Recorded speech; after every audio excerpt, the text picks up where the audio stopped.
Voilà. C'est bon pour la photo? On est beau? Bon. Alors. Merci beaucoup. En tout cas, merci. Oui, c'est génial, ces visions-là. Hein? Alors, si vous pouvez utiliser... Normalement, il y en a, mais il y en a moins. Ils sont là-bas, les casques. Donc, on va parler en anglais et en français. Et merci à vous 4 de nous accueillir. Ah ben voilà, on a du monde qui arrive. OK. Il y a du monde qui arrive. Mon Dieu. Non, c'est très bien. On va se faire comme on est en fin de journée. Que beaucoup d'entre nous ont déjà participé à des tables rondes, que vous avez déjà assisté à beaucoup de débats et qu'on a tous envie d'aller boire un pot en sortant. On va faire notre atelier, mais peut-être vous libérer quand on aura fait le tour de la question, qui est quand même une grande question.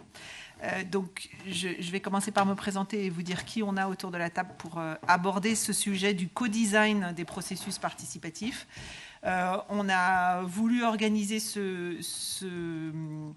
cet atelier avec Giovanni Allegretti parce que dans le cadre d'un projet européen qui s'appelle Phoenix, que Giovanni pilote et dont je suis partenaire, Res Publica, je m'appelle Sophie Guillain, on a voulu en fait porter à la discussion dans le cadre de la conférence les sujets qui sont aujourd'hui en grande réflexion au sein du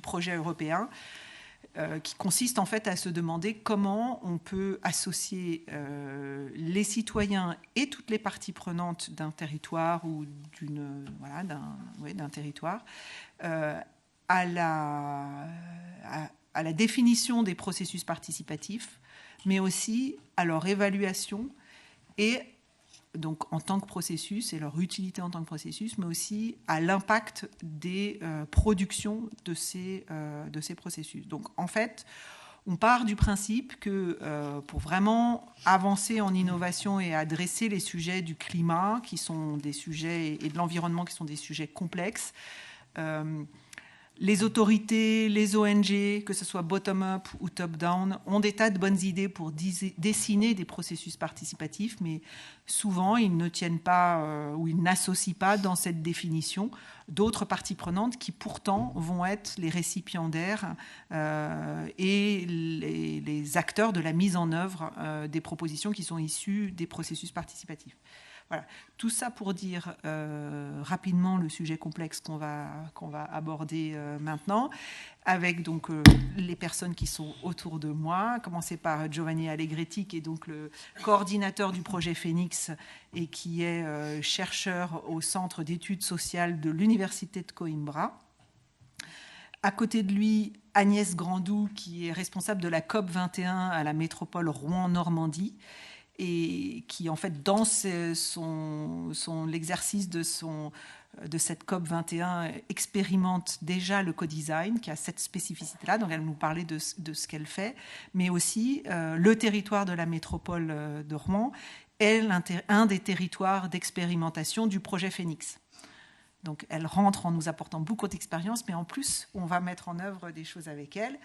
À ma gauche, Nelson Dias, qui est donc portugais, de l'agence Oficina au Portugal, lui-même met en place des dispositifs et du co-design avec des citoyens et peut-être d'autres acteurs, il va nous raconter ça. Et il est, pour sa part, partenaire du projet Phoenix. Donc, comme moi, Res Publica, il a pour responsabilité de mettre en œuvre un certain nombre de dispositifs au Portugal. Et de l'autre côté de cette table ronde, Clara, alors Boyce, en France on dit Bois, très bien, qui est programme manager à People Powered et qui a une expérience aussi à travers un autre projet, d'après ce que j'ai compris. Alors, on n'a pas eu le temps de préparer ensemble et d'échanger, mais voilà, qui pourra aussi nous témoigner d'expérience. Voilà, alors on avait préparé des présentations, mais comme on n'est pas très nombreux, je pense que les uns et les autres, on va témoigner de nos expériences et peut-être te donner la parole d'abord, Giovanni, pour que tu expliques ce que c'est que le projet Phoenix, mais je voudrais que tu ailles directement à l'enjeu du co-design. Oui, comme sorry, no, French is not very good for me. Okay, so Phoenix Project is the acronym of a project that means participation in holistic environmental and ecological innovation, and is an innovation, a research and innovation project. So with a part of research and a part of testing within the Horizon 2020 framework. Is the last call. It's one of the 73 projects that European Union dedicated to the support of the European Green Deal, and 16 out of the 73 are dedicated to the relation of communication, education, long life learning, so to the relation between policies and citizens that can help the project to the European Green Deal to implement its framework. We are 15 partners in 10 countries, and we will have 11 testing experiences, which are linked to local, regional, or national institution in 7 different countries. As you know, in every European project, you have to answer to the call, and then you try to imagine things that then you develop as a collective. And we have 3 things in this moment that emerged from the discussion of the first 9 months of the project, which are linked to the idea that Green Deal topics pose a challenge to participatory methodologies, because they configure processes that are more difficult to communicate to citizens, because they are complex, because they need to be implemented a direct involvement of citizens, and this was actually the interest of the European Union in funding this type of projects, but also because there are deniers around them, so there are a lot of levels of complexity that have to be faced. So in order to face the complexity, we are dedicating 1 year studying different typologies of process and how they change when they have to deal with environmental issue. And we imagine to build a thing that we call tangram, like, you know, the Chinese the game, the table game done with different pieces. We imagine that our 11 pilots will be forged, mixing different typologies of processes in different phases of their development, in order to use mixed, combined typologies of methodology in order to face this complexity. And just to go to our main issue, in this moment we have 3 elements that we didn't develop very much in the project, and we are gradually developing during the implementation. 2 are still in our mind. One is related to the need of inserting the pilots a certain level of advocacies for maybe through games for the voiceless actors, so the nature, the future generation. So we are imagining to consider this aspect as a funding element of our pilots. The second one is we have to elaborate a platform to support the projects, and we are imagining artificial intelligence that could help people to follow the changes that the visions and of the others are passing through during the process. So we have the idea that a readiness to change that can happen people to be more committed into participatory processes and their implementation. It's a collective process. So it happens more when you see that others are doing effort to change. And so we would like to elaborate a tool that can visualize the changes of people in order that you can change because you see that the other are doing effort to change their vision, their position towards the topics of the project. And the third element, which was already in the process and in the project that we are developing, is about the idea of co-design. So imagining that a process is not a top-down technical elaboration of a methodology, but it's something that can get interesting points of view on the methodologies by those that will be the future participants. So we created those that we call TCCD, Territorial Commission of Co-Design.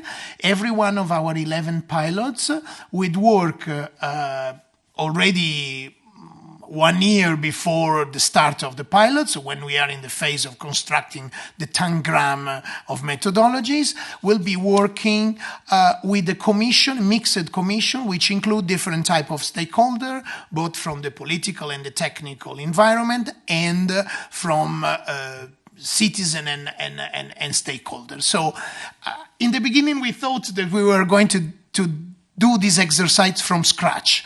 But we discovered on the way that some of our pilots in reality were already working on something similar, the same concept. And so we are very happy to have 2 of them that will expose some of this first experience. And I think it's important that Sophie could formulate some questions that will guide then our work and maybe also the first discussion that we are having with this 2 colleagues that are working on these pilots. Ouais, je pense que je vais d'abord leur donner la parole et puis on pourra avoir un échange peut-être pour approfondir certaines questions. Mais clairement, ce que tu viens de dire, c'est qu'on n'a pas seulement découvert, mais on a compris à travers l'expérience, par exemple, et notamment d'Agnès Grandou à la métropole de Rouen-Normandie, qu'il y avait des enjeux spécifiques au co-design. Et donc, je veux bien que, Agnès, tu nous racontes, peut-être situer un peu la métropole et expliquer ce que tu fais au quotidien et comment tu associes aujourd'hui les différents acteurs à la politique climatique de la métropole.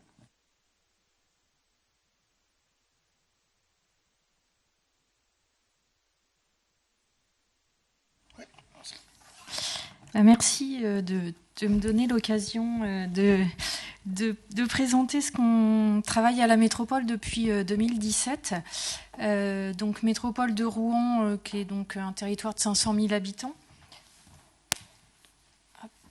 Une intercommunalité qui rassemble 71 communes autour de Rouen et qui travaille depuis 2015 autour des enjeux de transition écologique, avec l'élaboration à partir de 2015 d'un plan climat et énergie territorial.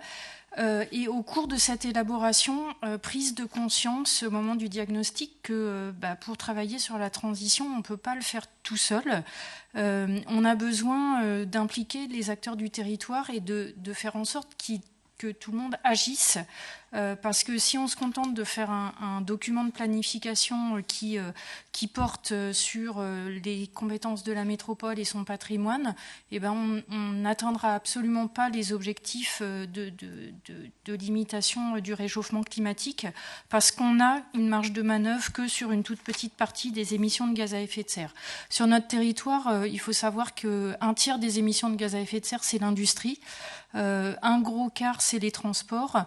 Donc si on ne travaille pas avec le monde économique d'une part et si on ne travaille pas avec les citoyens, on n'y arrivera pas. Et donc à ce moment-là se pose la question, mais on fait comment pour ne pas rester dans simplement une ambition, mais vraiment travailler ensemble et faire en sorte que non seulement les enjeux soient appropriés, mais qu'ils se transforment aussi en action de la part de tout le monde.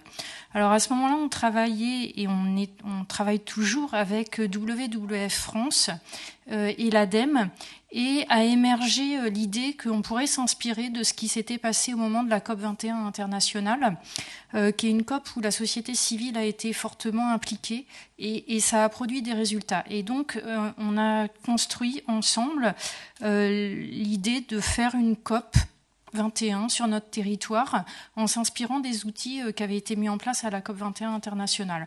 Alors le premier outil qu'on a transposé, c'est la base scientifique, c'est de dire on crée une démarche mais qui est fondée vraiment sur une base scientifique, et donc on a créé un GIEC local avec une quinzaine d'experts universitaires ou issus du monde professionnel qui travaillent du coup sur les impacts du réchauffement climatique sur notre territoire et quelles solutions on peut y apporter. Le deuxième outil qu'on a transposé, c'est la notion d'engagement. De dire on travaille avec les acteurs du territoire, mais ce qu'on vise, c'est que chacun s'engage.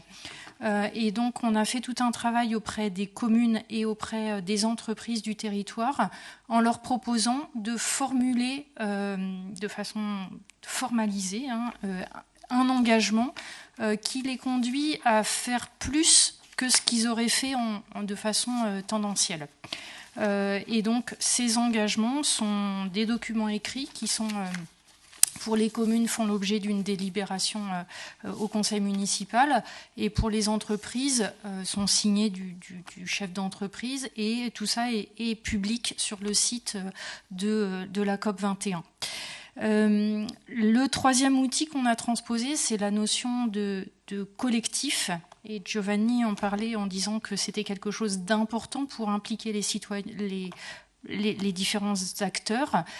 C'est de dire on crée des groupes collectifs qui vont travailler sur des sujets, c'est les coalitions d'action. Et donc on a proposé à un certain nombre d'acteurs de se regrouper en coalition pour mettre en place des actions. Donc en 2018, on a 18 coalitions qui se sont mises en place. Alors je vais donner quelques exemples. Ça a pu être les salles de spectacle du territoire qui se sont regroupées pour faire une action autour de supprimer les plastiques, aller vers le zéro plastique dans les salles de spectacle, donc notamment supprimer tout ce qui était bouteilles d'eau en plastique, aussi bien pour les techniciens que pour les artistes et le public. Ça a pu être des coalitions sur les énergies renouvelables, qu'on fait de la sensibilisation sur comment on fait pour monter des projets d'énergie renouvelable. On a également une coalition sur le numérique responsable qui, en 2018, c'était un sujet assez nouveau, a fait de la sensibilisation sur les impacts carbone du développement du numérique, et qui aujourd'hui continue son action en mettant en place un programme, un parcours pour accompagner les entreprises pour mettre en œuvre des actions numériques responsables. Donc ça, c'était la dimension collective. Quatrième transposition, ça a été l'idée d'avoir des temps marquants. Et donc, on a fait un temps qui s'est appelé l'accord de Rouen pour le climat, par évidemment transposition avec l'accord de Paris, et qui a été un moment de célébration justement de toutes ces parties prenantes engagées. Aujourd'hui, on continue à avoir ces temps de célébration autour d'un événement qui a lieu annuellement, qui s'appelle Capitale du monde d'après, et tout ça est important. Et je dirais que c'est important aussi parce que on s'est aussi beaucoup inspiré des sciences psychosociales pour comprendre qu'est-ce qui fait que on passe de oui je vais faire à je fais vraiment. Et dans ce qui ressort dans les sciences psychosociales, il y a le fait de prendre l'engagement devant témoins, devant un public, donc d'où la notion de faire prendre des engagements. Il y a également le fait de faire partie de démarches collectives. Donc les coalitions y répondent. Et troisièmement, il y a le fait d'être associé à la définition, d'être dans la co-construction, qui fait qu'après, si on a participé à la définition, on va plus facilement être dans la mise en œuvre. Et donc, du coup, cette dernière dimension, on a essayé dans tout notre processus d'animation de la COP 21 d'avoir de la co-construction autant que possible. Alors la co-construction, elle est intervenue au moment de la définition de la stratégie et du plan d'action du plan climat, avec des groupes de travail qui ont pu travailler sur comment on s'approprie la stratégie, à quel frein on se heurte, et du coup quel levier il faut actionner dans le plan d'action de la métropole, mais aussi chez les acteurs. Elle intervient aussi dans tout le processus de sensibilisation, animation territoriale auprès des citoyens ou auprès des entreprises, en travaillant avec les associations locales sur des programmes d'animation. Et on a notamment ouvert un lieu qui s'appelle l'Atelier des transitions, dans lequel on a proposé à des associations locales d'être hébergés dans ce lieu, et en contrepartie, ils produisent des animations, des ateliers pour les citoyens.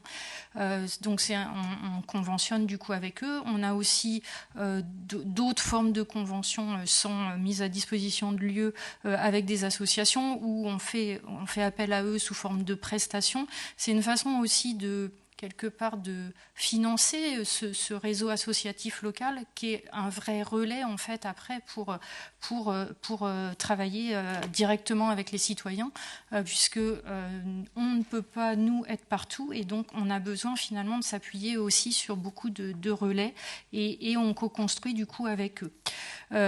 Et donc le dernier volet de la co-construction, il est sur l'évaluation, puisque on a mis en place à partir de 2019, donc juste dans la suite de l'accord de Rouen pour le climat, un conseil d'évaluation de la transition. Donc le président de la métropole, à la suite de l'accord de Rouen pour le climat, voyant que ça avait été quelque chose qui avait bien fonctionné, qu'il y avait une vraie dynamique, s'est retourné vers les services en disant « mais je voudrais que on évalue tout ça de façon objective, et je voudrais qu'on monte un conseil d'évaluation avec des acteurs extérieurs à la métropole pour avoir un regard critique et s'assurer que on n'est pas dans juste de se faire plaisir et qu'on obtient bien des résultats. » Alors c'était un peu une gageure parce que c'est quelque chose qu'il fallait totalement inventer. On a commencé à travailler avec 15 acteurs de la société civile qui ont été sélectionnés.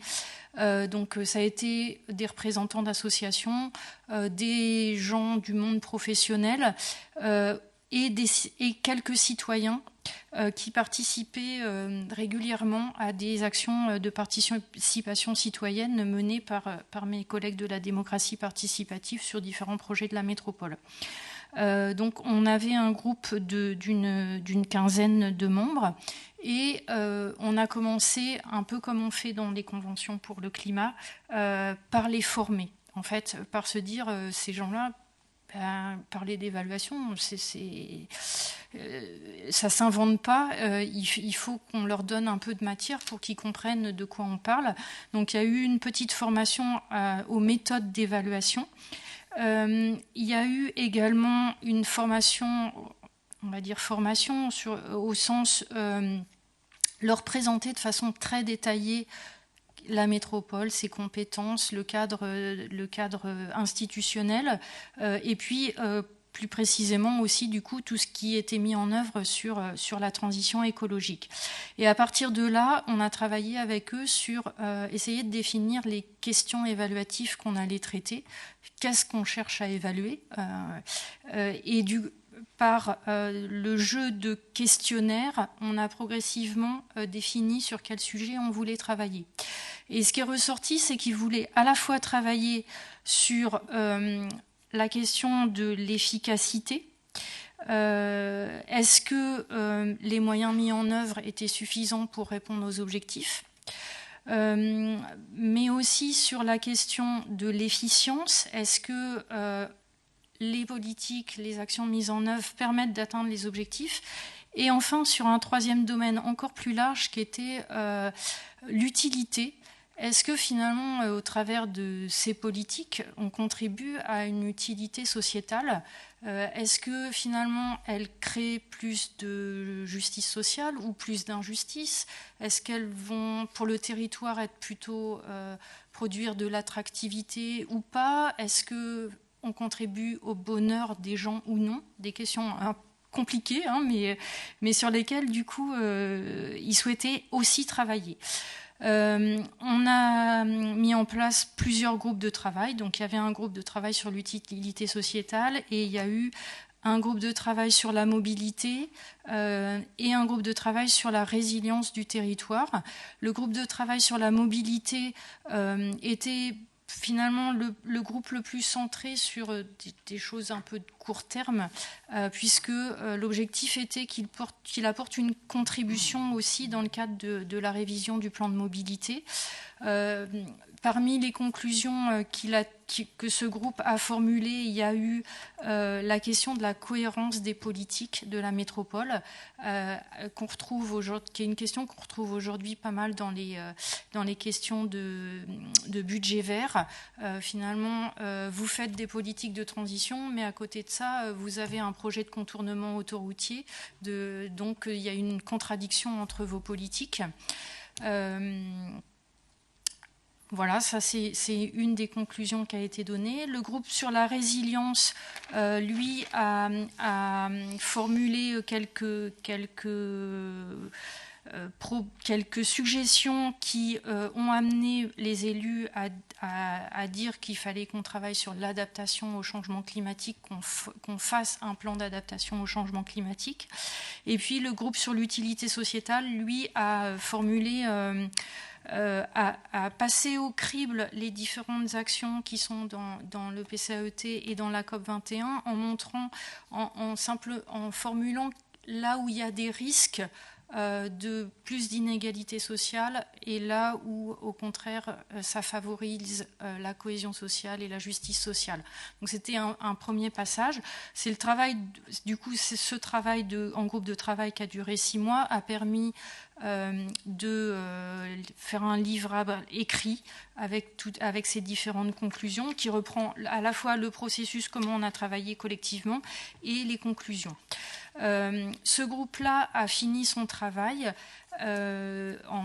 au début de l'année dernière et avec le renouvellement de mandats politiques et des réorganisations au sein de la métropole, on est passé à une deuxième étape du conseil d'évaluation qui se fait maintenant dans le cadre du conseil de développement de la métropole. Donc, on a recruté des nouveaux membres pour le conseil d'évaluation qui sont des membres parmi les membres du conseil de développement, donc avec cette représentativité qu'on a au sein du conseil de développement entre des structures associatives ou représentants d'initiatives citoyennes, des membres du monde économique ou socio-économique, et puis des représentants d'institutions. On a aujourd'hui 38 membres. Et on a repris le même processus, du coup, 6 mois de formation, puis travail sur quelles questions évaluatives on approfondit. Et depuis septembre, on a débuté un programme de travail. Donc là, on leur a fait une base de propositions de programme de travail qu'ils ont discuté et qu'on a amendé ensemble. Donc là, le travail sur les 8 mois, à partir de septembre, c'est un regard critique sur l'évaluation à mi-parcours du PCAET, du plan climat, et sur la COP21, avec une question sur un focus sur la mobilisation des acteurs. A-t-elle été suffisante? Est-ce qu'elle est représentative de tous les acteurs? Est-ce que la façon dont la métropole agit permet de démultiplier l'action auprès des publics? Et est-ce que ça porte un impact au final? Yes. Je te propose, enfin, je ne sais pas si tu as encore plusieurs slides ou si tu peux, on peut peut-être. Ouais, et puis comme ça, après, on se relance dans le débat.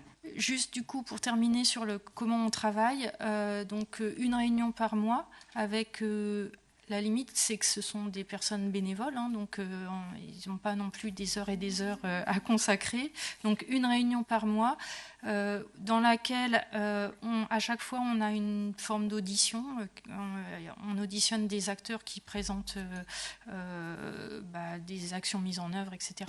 Et puis ensuite un temps collaboratif et avec la même idée qu'au bout des 8 mois, on produit un document collectif. Voilà. Merci. En fait, tu vas déjà tellement loin qu'on a l'impression qu'il y a presque plus de discussion. Mais je pense qu'on va quand même avoir encore des questions à te poser. Ne t'inquiète pas, on revient vers toi. Peut-être... est-ce qu'on fait maintenant une interaction ou est-ce que tout ensemble peut-être, parce que sinon on n'entendra pas tout le monde, je pense que c'est pas mal. Mais très volontiers après, au contraire.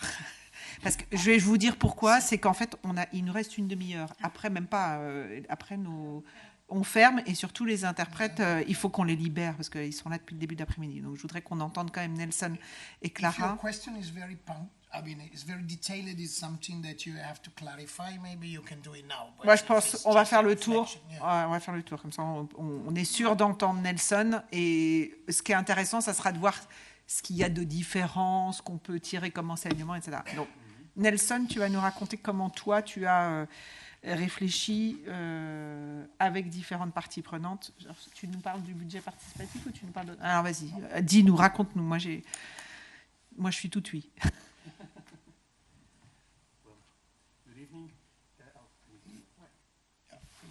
No, okay. Good evening.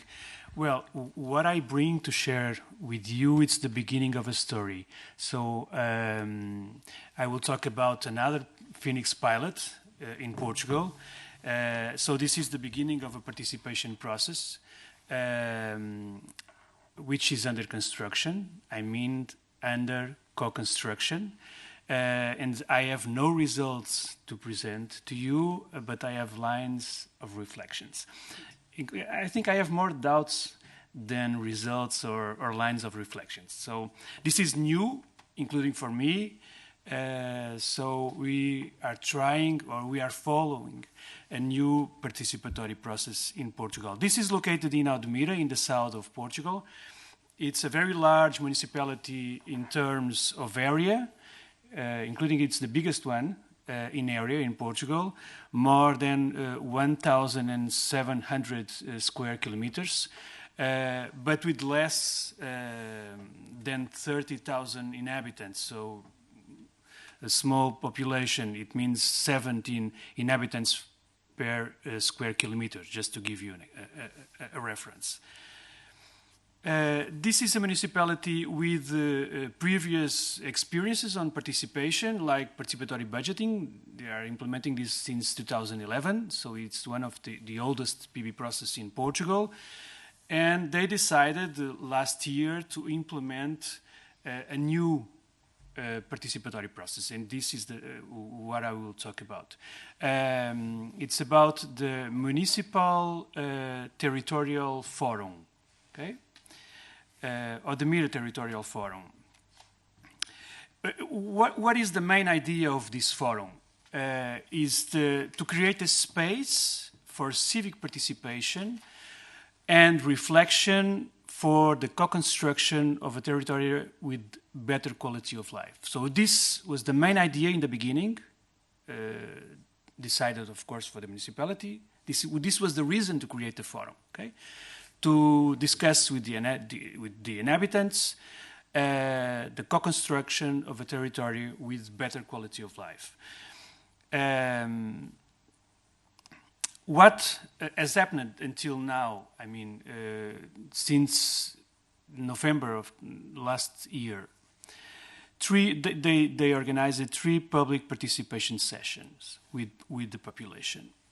So the first one was in November, as I said, of 2021, and it was, I think they have something more or less 80 participants, 18 participants, to define the objectives of the forum. So they decided to construct a process without any objectives, without any method, just invite people to discuss what people want to do with the forum. Okay, this was the objective of the first meeting. Very open. Everything it was open in the beginning. The second session, against with more or less 80 participants.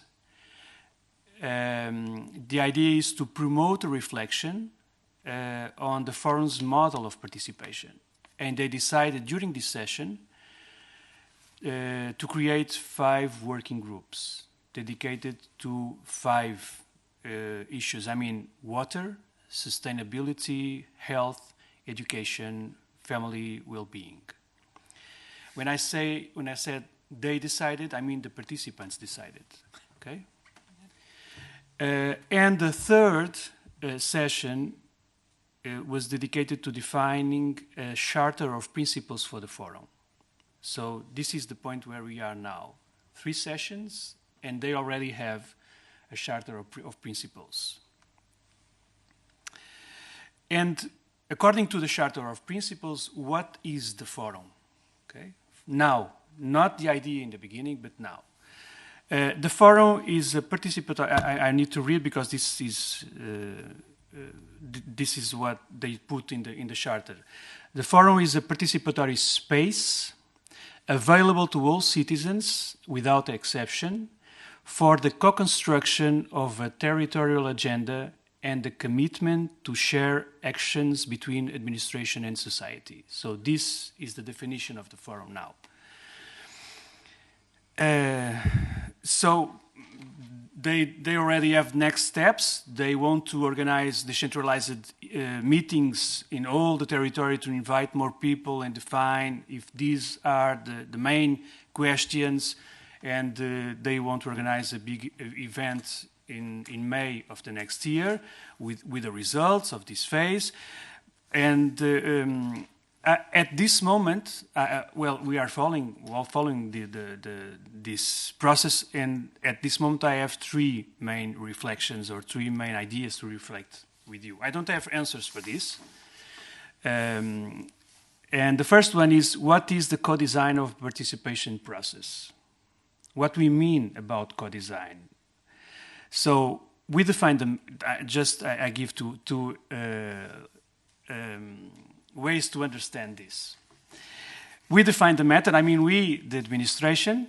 So the administration defines the method, the way to be followed, and invite community to define the results. This is what happens normally in a participatory budgeting, okay? And the second way to look at this is administration invite community to define the method, the way to be forward, and of course the results. And this is what they are doing, this second option, the second option. So what we know now at this point, the municipality has to negotiate all the details on the process with the participants. They have a very strong and very organized civil society there. So at this moment, the participants control the whole process. And this is not easy for the municipality. They have also some tensions inside of this. So no decisions has been taken without everyone's agreement. And this is new for us, okay? It is more difficult. It is a process based on building consensus without voting, okay? The second question is if it is possible to start a process of territorial governance for the construction of a common agenda based on a spontaneous dynamic. I have no answer for this. No. Let's see in the future. Let's see in the next years. And the last question is if it's possible to develop a participatory process without producing concrete results in a limit period. Okay? How do they manage people's expectation in a context like this? Because they need a large time, to produce some results in a method like this, to create a common agenda. So I have a lot of doubts about this method, but we need to follow and to understand what kind of results they could achieve. And I think this is a very good example of a pilot for Phoenix, because this is a really co-design process, a really participation process. So let's see what happens in the next 2 years.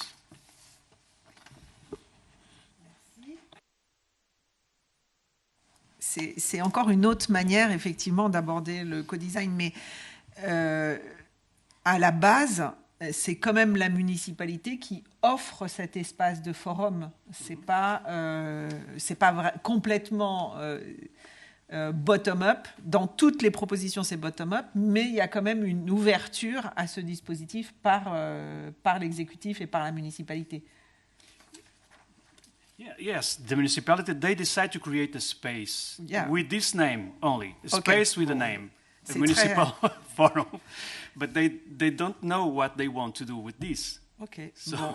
C'est passionnant. Enfin, ça doit être. C'est un exercice démocratique extrême. Enfin, passionnant. Alors, je crois que tu vas poser la question. You're going to ask Clara. I did ask him. I don't know exactly what Clara is doing. I have to confess. No, so just. And he's writing me. Et tu me l'écris en italien ou en anglais, en français. No, en anglais.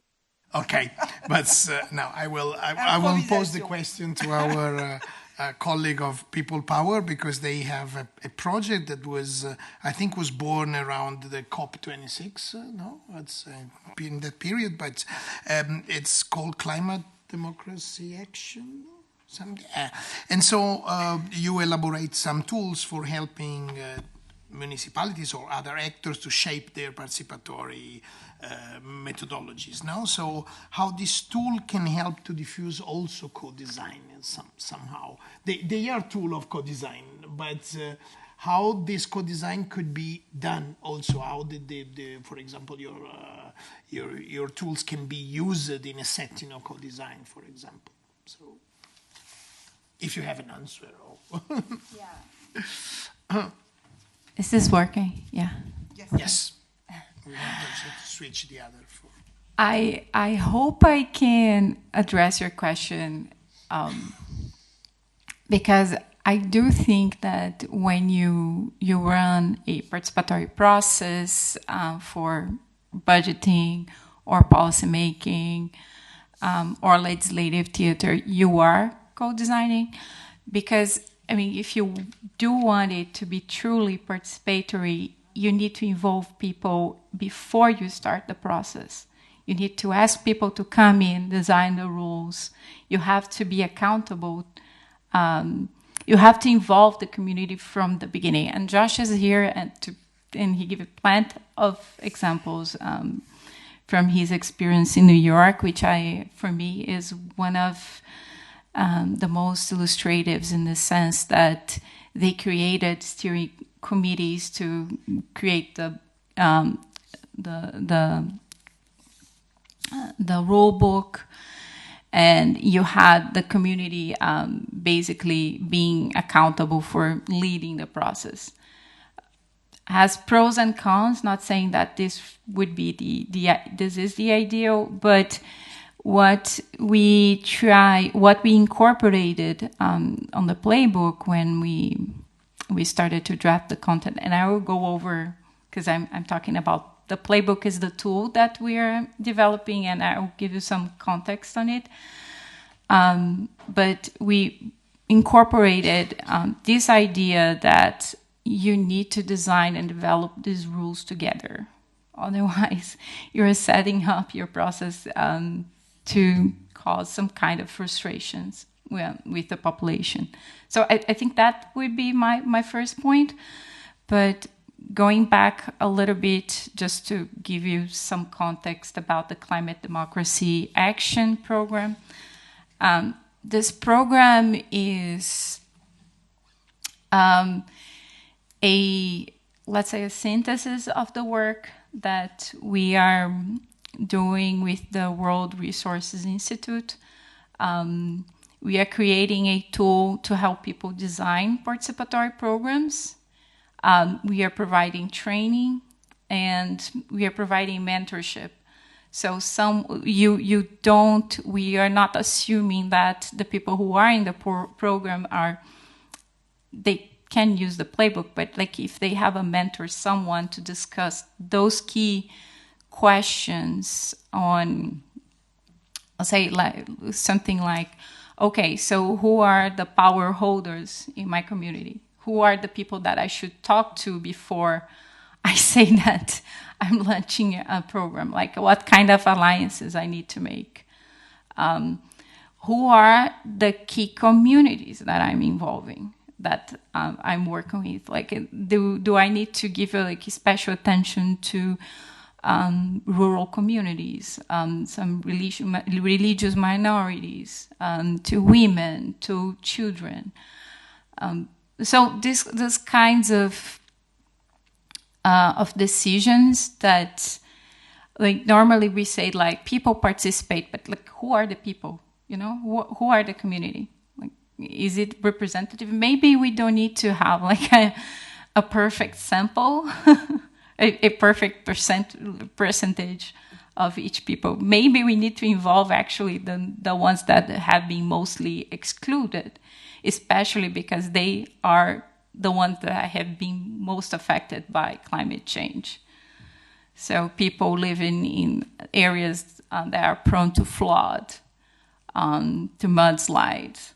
So these are the people who had to build the whatever planning or policy for recovering. Those are the people that are living there. That they should have dibs on decision making. You need to involve them, and the way we worked. The playbook has been a tool that People Powered has ideated with the members of our community. So it started as a research project about PB models. The research board started to think, or actually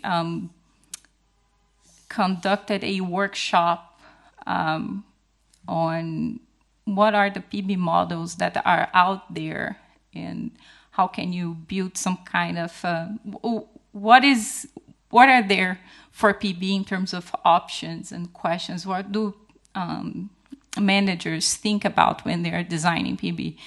And this project evolved to an interactive guide in which you have key questions for each stage and then options.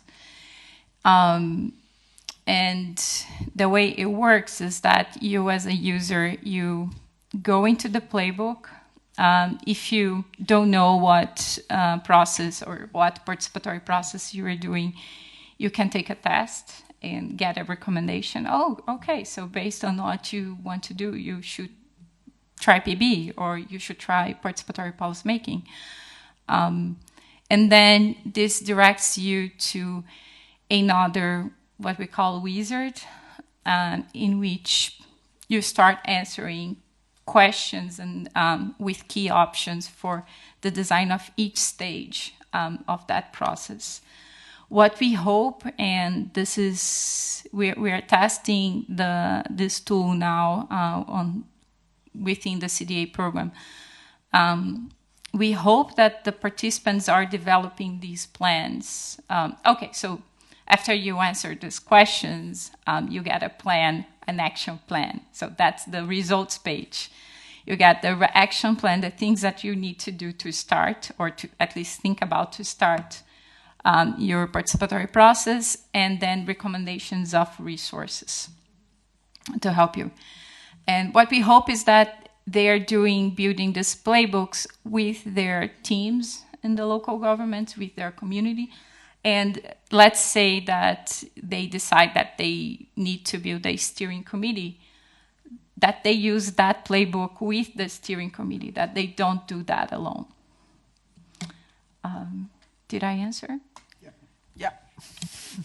And we have 10 minutes left, so maybe just give the floor, to the room. An urgent question. An urgent question. Just use your microphone because the translation. Okay, in English or in French?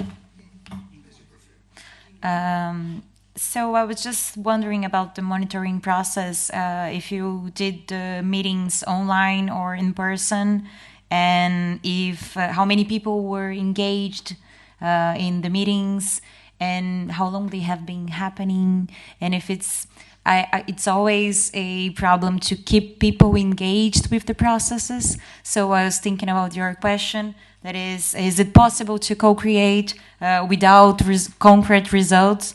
And I strongly believe that it's not possible to keep them engaged in the process if we don't have concrete results.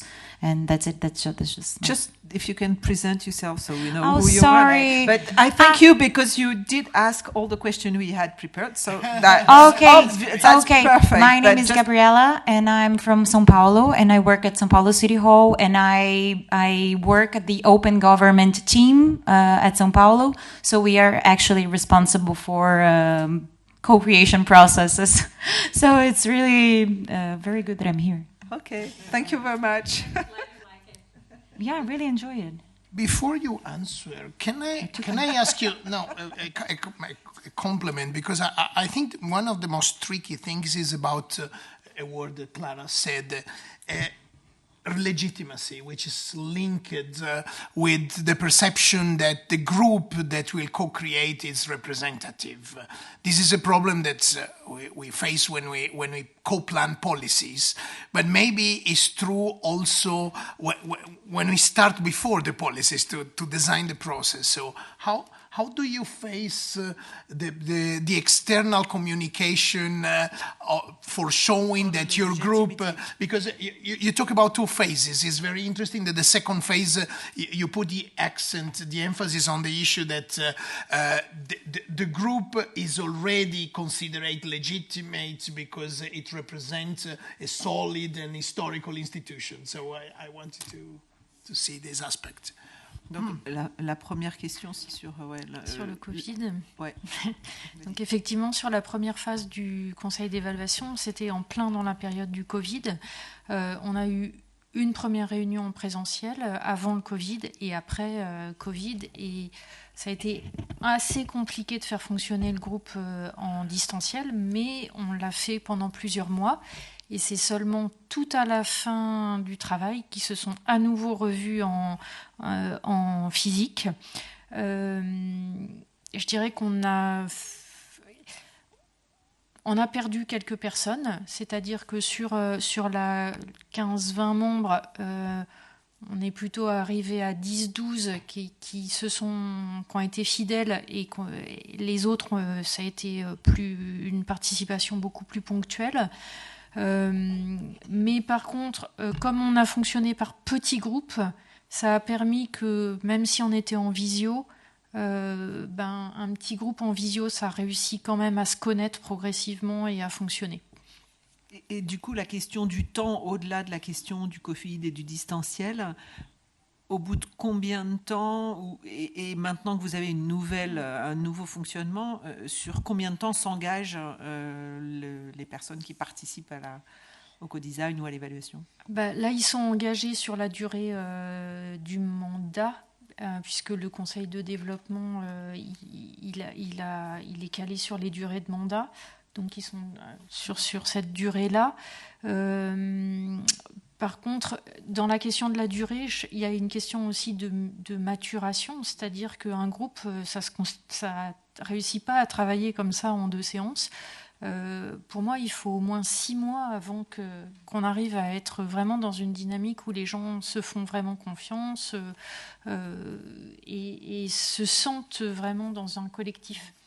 Dans un processus, alors je vais témoigner d'une expérience que j'accompagne au niveau national sur le numérique en santé. On a mis en place un collectif qui accompagne du coup en fait toutes les relations du gouvernement sur le numérique en santé, qui accompagne le gouvernement dans la mise en œuvre et qui du coup est composé de 30 personnes. Et tous les ans, il y a la moitié du collectif qui est renouvelé. Et donc les personnes qui ont constitué le socle du design et des réflexions initiales transmettent leurs connaissances et également le mode de fonctionnement. Donc en fait, chaperonnent les nouveaux. Et du coup, l'année d'après, et ça nous permet d'abord de créer plus facilement d'onboarder plus facilement ceux qui arrivent, et surtout de transmettre et de créer une sorte de relais.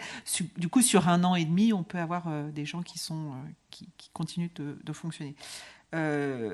Est-ce que vous voulez tous les deux il y avait une autre question qui était celle que tu abordais, Giovanni, sur la légitimité. La légitimité perçue, oui, entendue comme du groupe qui peut mener cette évaluation ou ce design et qui n'est pas l'autorité organisatrice qui va trancher en dernier ressort finalement les outputs, les résultats du processus. J'étais curieux de savoir si votre choix c'était nécessaire, indispensable, ou c'était un choix pour améliorer de quelque façon. Le fait que les personnes soient choisies sur la première phase, c'est ça? Le passage entre la première et la deuxième. Ouais, alors c'était parce qu'on était en expérimentation et que d'une certaine façon il y avait une forme de quand même timidité peut-être d'y aller vraiment sur ce conseil d'évaluation. Donc les élus nous avaient dit on choisit les membres. Donc voilà. Et plus de confiance dans la deuxième étape, ce seront les membres du conseil de développement qui seront volontaires pour être dans ce conseil. La question de la légitimité, pour moi, elle se pose à différents niveaux. Il y a la légitimité vis-à-vis des élus. Donc aujourd'hui, je pense qu'elle est relativement claire puisque le conseil de développement, il est institutionnalisé. Il y a des temps d'échange officiels entre le conseil de développement et les élus. Donc la légitimité de ce point de vue-ci, elle existe. Il y a une question de légitimité vis-à-vis des citoyens. Alors, celle-ci, à mon avis, aujourd'hui, nous, on ne la traite pas vraiment. Je pense que ce conseil est très peu connu du grand public et donc, aujourd'hui, voilà, la question ne se pose même pas. Et il y a un troisième niveau de légitimité, c'est la question de ces gens-là qui sont membres vis-à-vis de leur propre structure. Et sur la première phase, on l'avait pas du tout travaillé cette question-là. Là, on le travaille un petit peu plus, puisque notamment, on va leur demander de faire, dans le courant des semaines qui viennent, une contribution individuelle par rapport à un document écrit de bilan à mi-parcours du PCAET COP21. Donc, contribution individuelle, ça veut dire contribution de leur propre organisation, un peu comme dans un débat de la CNDP, on fait des cahiers d'acteurs. Voilà, toute proportion gardée, c'est un peu ça l'esprit. Chacun a fait une contribution de sa structure et ensuite on va faire une synthèse globale. Alors, gros moment de frustration. On arrive à la fin, il est 29, et moi je veux être très respectueuse du travail de nos interprètes. Donc, voilà, donc je propose qu'on les remercie, mais que ceux qui souhaitent, on reste un petit peu et qu'on parle in English, if it's okay with some of you. But on leur permet de délibérer, on est d'accord? Are we okay to free them and thank them? We didn't see you, but voilà, ils sont là-bas. Et si vous avez, and if you have some questions, we're here and we can just stay a little while before we go. I didn't even give you the floor to end, but it's okay. Do you want to say?